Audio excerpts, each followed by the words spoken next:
called The Kominsky Method. Now, this is on Netflix.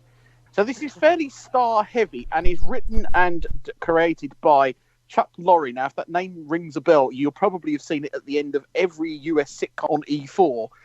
He does The Big Bang Theory, 2.5 Men. What other things does he do? Was it Roseanne was one of his? Roseanne, I think, was his, yeah. So Mum. This is not what I would call a traditional Chuck Lorre comedy. Chuck Lorre comedies are obviously normally studio-based and are what you would call a traditional sitcom. There's canned laughter. The humour is sort of PG-ish. Well, they're all network sitcoms, aren't they? Absolutely, and that's yeah. the difference. And the Kominsky Method is very different. It stars Michael Douglas and Alan Arkin, and they are Sandy Kominsky, which is the Kominsky Method, and he is an acting coach. And Alan Arkin is his best friend and agent, Norman.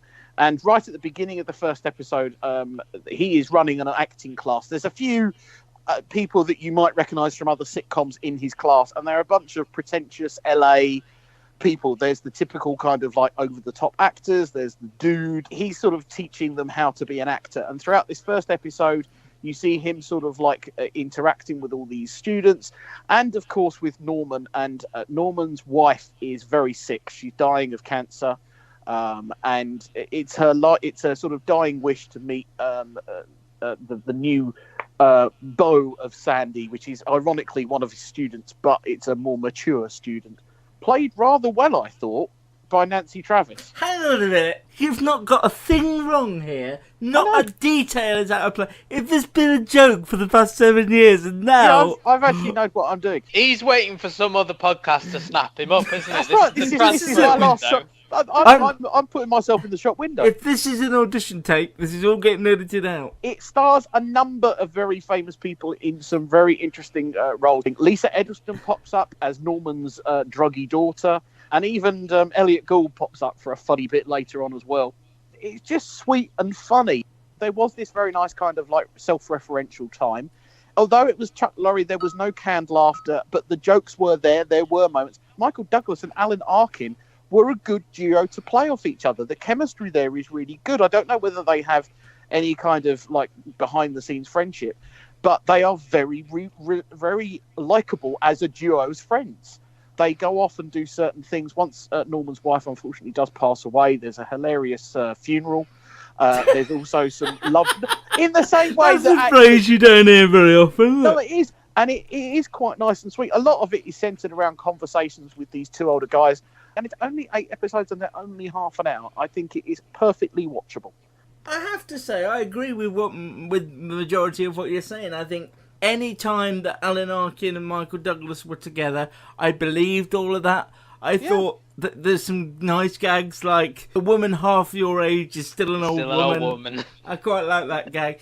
I agree with everything Gary said. I think it's very sweet. I think it's just nice, easy watch. I may watch more. My only issue, and it's a minor niggle, is I don't really like the acting class scenes. I think they're a bit more cliche, and I couldn't help thinking Barry. If this was Barry, I'd be into this. I couldn't help thinking that. I think Michael Douglas, it's nice to actually see him trying and wanting to make this work. It reminded me of a really good film that I really like called Wonder Boys, where he plays this really brilliant author who is a womanizer and, had this really big book that everyone reviles, but then, reveres, and then after that doesn't write anything again and lives off the success of that. This feels very similar to that, and I think that, as you say, there is a genuine chemistry between Michael Douglas and Alan Arkin, who is really good, and I think there's a great balance between the comedy and the pathos of Norman's wife passing away towards the end of the episode. Often when we're given shows to watch as homework,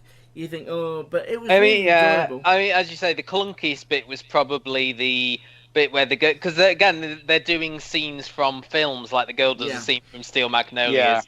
That reminded me of Barry, and then the bit where Nancy Travis is saying why she liked the second part better. That felt very clunky, because that felt like, here's some of the plot being edged in here. But no, I liked it, and there were genuine, 3 or 4 laugh out loud bits, so it obviously works. I think it got 2 Golden Globe nominations recently. Yeah, and it's on a lot of people's critics in the US Best of the Year lists as well. And as I said, we've said this, half-hour comedies or half-hour dramas, Yeah.